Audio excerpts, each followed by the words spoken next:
Hi, I'm Mike. I'm Scott. And I'm Mark. We are your Screen Machine product support team, and here's another quick tip. In this video, we will be going over how to lower down and fold up the small mid-size conveyor on your 514 TS3 Spider. So right now, we've got it in the highest run position right now.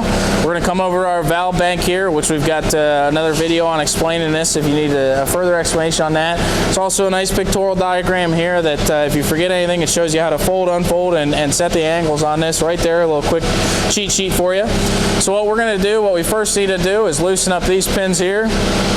So we're going to just raise up on both of those handles there to raise the angle there, just to take the pressure off of those pins. See if I can get that one loose over there. All right.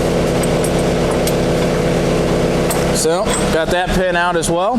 So now we've got both of those pins out. One final pin that I've still got in the storage position is this this pin right over here in the pocket.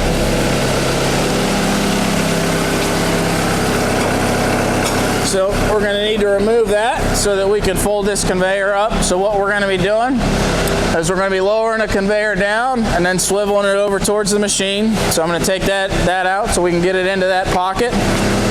Just set this down aside for now. So I'm going to take these valve handles here. If you need a cheat sheet to fold it up, you're going to pull up on this third handle and push down on the fourth handle there. So we're just going to lower it down.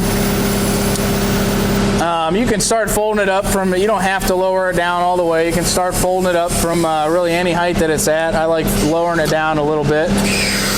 So as you can see now, to swivel it and fold it up, that cylinder over there starts retracting. This one will start extending. That's what swivels it over there.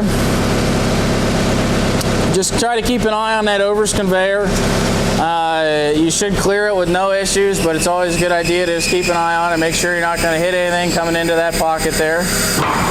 So once it goes into the pocket, typically just hold on those handles. It'll kind of go into the pocket, and then as you're holding up on the handles, it'll force it the rest of the way up into the pocket there. So just keep holding until it's all the way up against the machine.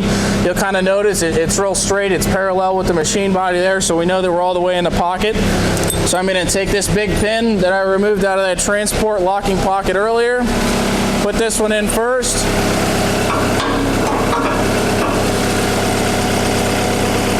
Get that keeper in there. Got two more pins to put in here. Once you get it, pin that one back in first, and then you can mess with these pinholes here. So you can see on this one, I need to come down with that tube just a little bit to get that pin in the hole there. So now we're lined up. Go ahead, I need to go a little more. There we go. We're lined up. I've got that pin in there. One more. We've got this short pin over here. Line this up with this plate down here.